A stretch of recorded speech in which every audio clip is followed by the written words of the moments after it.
I love sitting down with shifters and hearing their insights into the weight mastery journey. And Barbara Roy is such a phenomenal woman and mother and has been on a powerful weight mastery journey, releasing 25 pounds. And I am excited to share it with you here today. There is a lot in our interview that is going to give you inspiration and ideas for your own weight journey. Did you know that our struggle with weight doesn't start with the food on your plate or get fixed in the gym? 80% of our weight struggle is mental. That's right. The key to unlocking long-term weight release and management begins in your mind. Hi there, I'm Rita Black. I'm a clinical hypnotherapist, weight loss expert, best-selling author, and the creator of the Shift Weight Mastery process. And not only have I helped thousands of people over the past 20 years achieve long-term weight mastery, I am also a former weight struggler, carb addict, and binge eater. And after 2 decades of failed diets and fad weight loss programs, I lost 40 pounds with the help of hypnosis. Not only did I release all that weight, I have kept it off for 25 years. Enter the Thin Thinking podcast, where you too will learn how to remove the mental roadblocks that keep you struggling. I'll give you the thin thinking tools, skills, and insights to help you develop the mindset you need, not only to achieve your ideal weight, but to stay there long term and live your best life. Hello, everyone. Come on in and get comfy. Welcome to our show. This episode I'm excited for because I am dropping my interview with Barbara Roy, who has had such a powerful weight mastery journey. And there's so much in our interview that I'm excited to share. Barbara really got into exercise. She got her mindset in a really awesome place. And I'm truly inspired by her story and her journey. So I hope you are too. Before we hop into the interview, I want to remind you that during the month of June, we are having a review contest. So if you want to give us a review of the podcast for Thin Thinking, anytime in the month of June until the very end, and the end is coming near, you can send it to me, Rita at shiftweightmastery.com, and be entered into a drawing. And 3 lucky winners are going to win my Weight Mastery Express Downloads Pack, which is 5 fabulous coaching and hypnosis sessions. The value is usually around $116, so it's cool. You get exercise, hypnosis, mindless eating, stress, drinking less for weight loss and portions. And if you don't know how to leave a review, check it out in the show notes or on the podcast website for instructions. They will be there. And now, without any further ado, let's get into my interview with Barbara.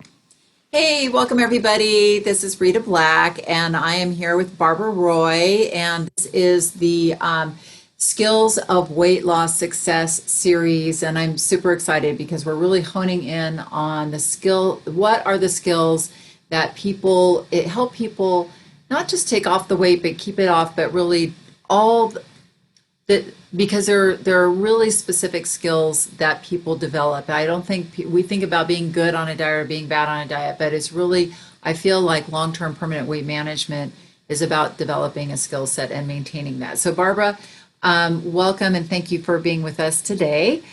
I really appreciate your being here. Barbara's released about 25 pounds, but she came and did the Shift Weight Mastery process in the spring, and I think you were wondering if you should do it, wondering if you're not, but what was going on prior to doing the process for you? Like, where have you been struggling recently? Yeah. Well, I definitely have been a bit of a yo-yo dieter. And I was just feeling so out of control with my weight, with my health, with my just mentally. I felt so foggy. I felt so like I'm never going to be able to do this. And I just was like, I don't know. I woke up one morning and I was like, I have to do something different because I would say over the last couple of years, joined and and then like unjoined Weight Watchers about half a dozen times. And I was like, this is not working for me. There needs to be something else. And Mm. I had remembered I had worked with you.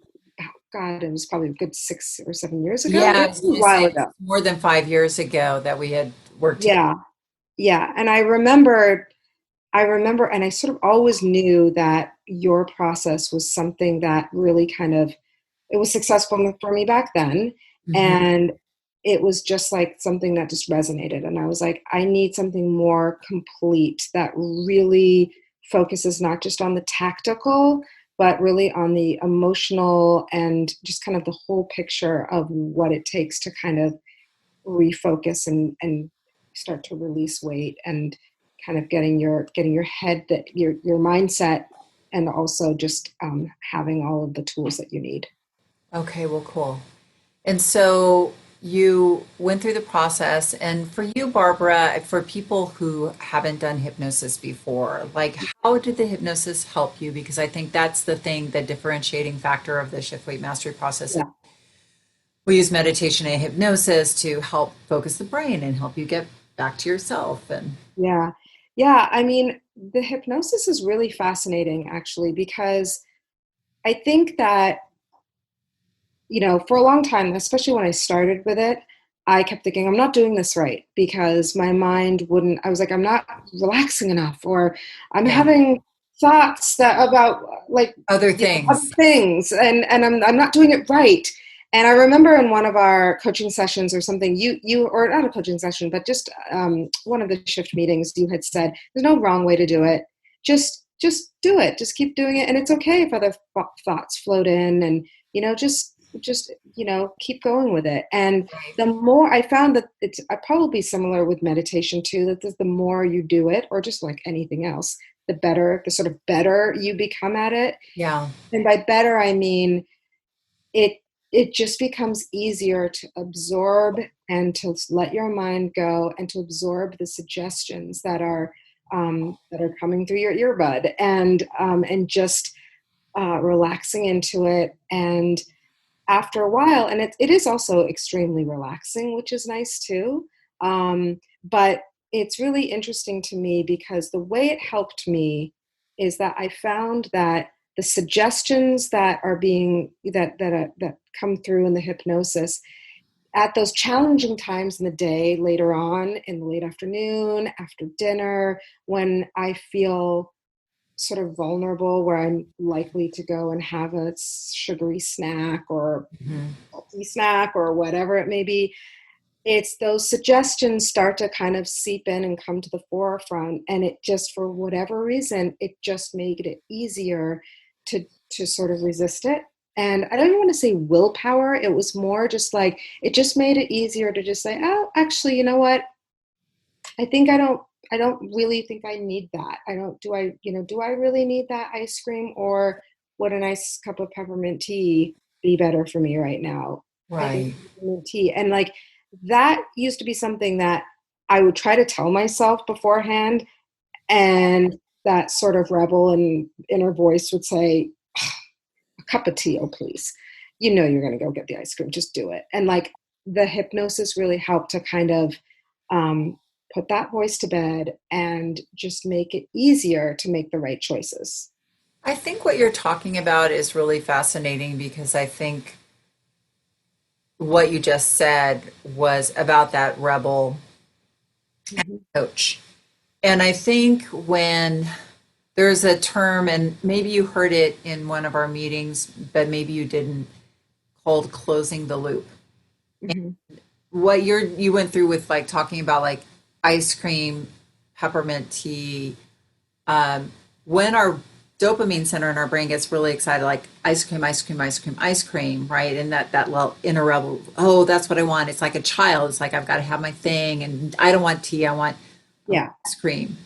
But I think what hypnosis helps with, and I think ultimately what we're doing is refocusing the brain not on that impulsive moment, but on how you will feel after you had the peppermint tea versus the ice cream. It Mhm. relaxes that dopamine center. So the dopamine brain is looking more at the end game rather than, or the vision rather than that moment. Yeah. I think that what you were talking about, I just wanted to clarify for people who maybe don't know about hypnosis, who might be watching this or listening to this, is that your conscious mind in a hypnosis session probably will wander around a lot. And that's where our conscious mind is what we're aware of, like, oh, I'm wandering off and I'm thinking about this and the laundry and the things I have to do. But the subconscious mind is always absorbing that. And like you were saying, the longer you listen to it, the more you kind of let that voice just, or that other thing just do what it's going to do, and allow your unconscious mind to absorb it, the more powerful it becomes. And absolutely it builds upon itself. So I'm glad you brought that up. Thank you for mentioning that. Um, Barbara, one of the things that you said, and I think as you know, I'm doing this series with people, and I'm looking at different skills that people that skills that have really helped people with their journey of weight release, and then obviously maintaining their weight loss. For you, you mentioned tracking. For you was a really big skill, and just for those again people who don't know the 9 skills of weight mastery, that 9 skills are taken from over 250 studies of people who have taken weight off and kept it off permanently. And so we really, in Shift, we use hypnosis, but we also use this concept of developing skills versus being good on a diet, because ultimately, with anything that we master in life, we're developing the skill set. So we come at it from a much more educational standpoint, where we're developing ourselves. And I loved how you were saying that you were seeing yourself differently. And I do think it's like an identity shift as well. So tell us about your tracking experiences, and because I love some of the things you were saying before we turned on the recording, about your change from hating it to liking it and all that stuff. Mhm. Yeah, I mean, I never, really truly never thought I would be that person that was I like I was saying before, I tracking now is like brushing my teeth. It's like a neutral. It's not that I'm like I love to track. It's more just like it's like brushing your teeth. If I don't brush my teeth, I feel kind of gross. And if I don't track, it feels like something is sort of like amiss. Like I need to. This is something that I need to just to do to help myself. And Right. yeah, And to clarify for people who don't know about tracking, mhm, why we use tracking and Shift is that it allows us to get really clear on what we're putting into our bodies, but also we really use measurement, like data, to keep ourselves cognitively correct. Meaning, so much of weight loss is like I was good or I was bad, and I was bad, so I might as well be really bad and just overeat. Versus when we know we can, maybe Barbara, you can speak to this. Like, if I've eaten a piece of pizza and I've gone, like in my mind, like, oh, that was bad, versus like, well, it was just a pizza. And I think you used that example a couple of times, you were talking about like a birthday party or something, where you figured out like what a piece of pizza would be, and you were able to eat it and enjoy it. And because mhm, tracking is allows you that yeah. it okay, and to keep yourself have a more mature conversation with yourself in those moments. Yeah, definitely. I think tracking is actually just really powerful because just exactly what you're saying, Rita. I think that for me in the past, if I would have a piece of pizza or, an ice cream cone or something, I would just tend to, I really did have that all or nothing mentality. And I was so hard on myself that it was like the minute I had something that I deemed bad, I just was like, you know what? I blew it. So screw it. I'm just going to, for the rest of the evening, it's no holds barred. I'm just going to have whatever I want with reckless abandon. And it was weird. It was almost like I was eating to spite myself. It was Right. ridiculous. And what tracking really does is it just allows you to get control and to not allow those foods, those quote unquote tempting foods, to sort of make you feel like you're losing control. It just simply boils it down to information. Like, okay, this is what I had. We went to, I was on the road on a road trip recently. We were on a stretch of the 5 freeway where there was literally no, I was looking for a I know Subway. that stretch. Yeah, and there wasn't anything except a McDonald's and like I was some one or two other not so good choices. And I was like, okay. And we got into the drive-through line, and I quickly went to my Lose It app, and I was like, you know what? A cheeseburger is actually not as many calories as I thought it would be. And I got a cheeseburger and a Diet Coke. I had like 4 or 5 of my daughter's fries, and I called it a day. And guess what? It really wasn't that bad. It Yeah. just wasn't. And again, for me, I mean, it was like a 300 calorie lunch, which not the most nutritious lunch. I'm not trying to say that, but like just the single patty cheeseburger with like 4 fries and a Diet Coke is actually not that many calories. But Right. before tracking, before I would, was kind of a regular tracker, I would have been like, oh my God, I had McDonald's.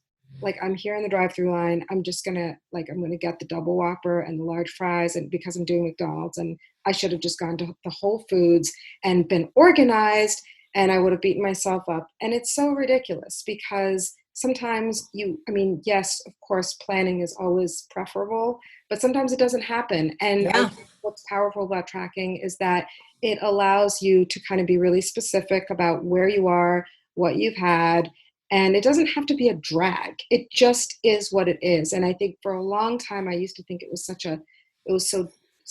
difficult. And the other thing that I wanted to say about tracking is that sometimes, and this is what would always kind of get to me, is that, or kind of trip me up, is that if I couldn't find it on my Lose It app or my Fitness Pal, I would get so stressed out about the fact that I couldn't find the exact perfect numerical representation of like the salad that I ate at that little cafe that's not a chain. Right. So I started to do instead is I'd take a picture of it, and then when Mm. I got home, I would just look and see what was on there. And So you deconstruct it. I deconstruct it, and I would just make a reasonable guess. And I would just tell myself, listen, even if I am 50 to 100 calories off, big deal. Yeah. Like, you know what I mean? Like, so what? Like, that's not going to impact my progress. Or you're like over a long-term permanent weight loss journey. Exactly. Is that So really? that was incredibly eye-opening to me as well, because I've always Right. been a little bit of a perfectionist, all or nothing type, and I think a lot of people are. And I think that's why a Yes. lot of people get incredibly discouraged with weight loss journeys, is for that reason, that they beat themselves up and they're like, I can't do this. And so yeah, We get overwhelmed and then we shut down. And yeah, you yeah. you really, I love that idea of taking a picture. I have never done that. I will deconstruct it in my mind at the time, but taking Hmm. a picture just allows you just to be in the moment, eat it, Yeah, and you can figure it out later. right. Like shoot first, ask questions later. Uh, you know, eat Right, first, ask the questions later. You'll right, figure it out. right. I love that. Has and it's what I love about tracking is how it connects you to yourself, how it gives you that mature communication. Because I feel like long-term permanent weight management is about changing your inner communication. Just like you said, when we're perfectionistic, which a lot of us weight strugglers are, we get very tripped up in the details of the diet, and no, I didn't get that special ingredient, and isn't, Right. so it's not going to happen. Versus when you track, you're really looking at energy, and you're Mhm. looking at like this: if I'm consistently bringing in about the right amount of energy, I'm going to release weight, and I can be at choice, and I get to be the driver in the driver's seat of this. Like you said, I get to choose to go to McDonald's, have Mhm. a burger. No, it's probably not the most nutritious thing, but it's going to work for me today. Yeah, And something else will work for me tomorrow. So right. I love that this particular shift has illuminated that for you. Do you have any other, advice or, yeah, advice or insights for somebody who's just starting out who may be like, Mhm. no, if I can lose weight, or I'm just so over Yeah. it. Yeah, I mean, I would say really and truly, and this was a hard one for me to learn, but um, well, there's the three P's. I like to call it the patience, persistence, and perseverance. But really, truly, just like having trust in the process and having trust in yourself. And that Mm. one was really a big one for me because I remember, Rita, you've said a few times, like, you talk about thinking like, oh, my body's broken. And I remember I used to think like, I really did kind of think that. I was like, I just can't do this. Like, I'm never going to look a certain way because it's just not who I am. It's not, my mother was never skinny. Although my mother was, that's actually not true. My mother was beautiful. And when she was a little bit older, she put on some weight, but I had all these reasons and rationales for thinking why I could never be successful with this. Mhm. And I think at the beginning of the shift weight mastery process, I really had to have a conversation with myself where I just said, you're just going to trust in the program and you're really going to trust in yourself. And you're going to take your time. And this is not a race. And I think that, you know, like at first I was like, I want to lose 2 pounds a week. And and I was like, and I remember actually we had an exchange I about remember that that. conversation. Yeah. Yeah. And you were like, I think it's more realistic to go closer to, like maybe like half a pound a week. And I was like, oh, that seems so slow. But I kind of adjusted. And that's when I had that conversation with myself where I was like, really, like, who are you doing this for? You're not doing this to fit into a dress. You're not doing this to go to some party. There's nothing. I mean, my God, we're in a pandemic. You're not going anywhere. You're just Right. doing this for yourself and for your health. And Yeah. that's it. And I think once I kind of really digested that and really sort of internalized that and started seeing this as just long term and a way of life and something that I just stopped thinking of it in terms of weight release and I started thinking of it in terms of just a new way of sort of dialoguing with myself, thinking about myself, and just adopting some new, really healthy attitudes. And having said that, I'm not going to say that I wasn't actively monitoring my weight loss. Like, yes, I weigh myself every day, and yes, that is important to me. But I do think, going back to what you originally asked, I mean, I just can't emphasize enough how important it is to just trust yourself and to trust the Mhm. process and to Right. really be patient with it because it's very interesting to see, and I know we've talked about this a lot, the trajectory of the scale of weight loss, and that journey is different for everyone. And sometimes instead of looking like this, it's like Well, this. and I exactly like this, And then this, this, yeah, this, this, right. this, Exactly. this. Yeah. Yeah. Yeah. And it's interesting though, Barbara, because I think this was, when the shift weight mastery process was maybe 4 months ago when we did it, and you've released 24 pounds. So you've really, even though you said, well, maybe I'll just do a half a pound, you have released Right. a lot more quickly. Once you kind of were okay with the fact, like, okay, Yeah. this isn't, once you aligned with yourself, Right. you know, you Yeah. you made a lot of internal changes. And I think that that is the thing, is it's not, there's this psychological term, external locus of control and internal locus of control. And I think it's what really the hypnosis and the program is for, and what you have illuminated so, with great articulation, I guess I should say, you articulated so well, is this idea of like moving from external, like Weight Watchers and points and good Right. and bad, to like, I'm doing this for me. And this is Mhm. about me being my own best friend and showing up for Right. myself and really figuring this out for myself. So good for you. That's Yeah. awesome. And Well, it's thank been a you. joy to watch you on your journey. Thank you, Rita. Yeah, and I just really quickly to add to that, I think what's so interesting and the irony of it all is that it did start with that external kind of that external focus, and it, and that's how it did start with that with your program, and it's always started that with every sort of weight loss journey diet I've ever done.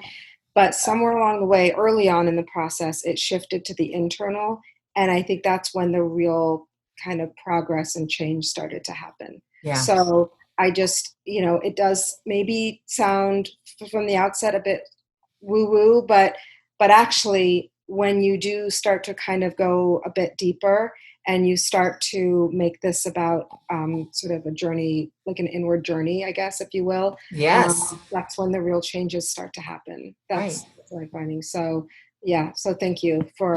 You're welcome. It's a hero's journey, like if you know the Joseph Campbell uh, hero's journey, where the hero is reluctant in the beginning, but then he decides to go on the journey, and obstacles immediately start to come his way, and then he has to fight the dragon, and but then he gets mastery, and I Yeah, it is really a mastery journey where you do have to fight your dragons, but you get the fulfilling process of really becoming your own best friend and really love yeah. yourself from the inside out. So, like I said, it's been a joy to be with you so far. I'm looking forward to continuing on, but thank you for sharing your experience with us. It's been really soulful. Thank you. Absolutely. Thank you, Rita. All right, you guys.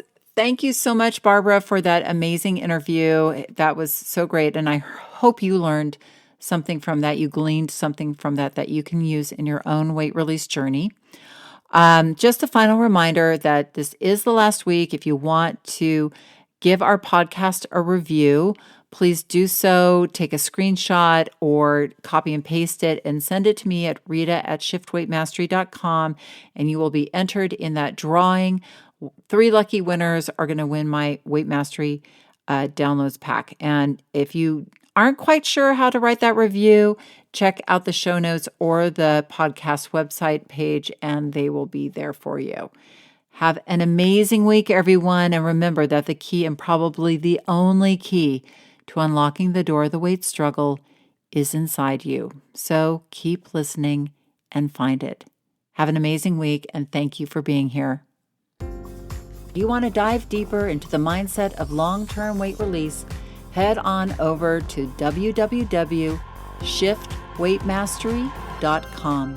That's www.shiftweightmastery.com, where you'll find numerous tools and resources to help you unlock your mind for permanent weight release, tips, strategies, and more. And be sure to check the show notes to learn more about my book, From Fat to Thin Thinking: Unlock Your Mind for Permanent Weight Loss.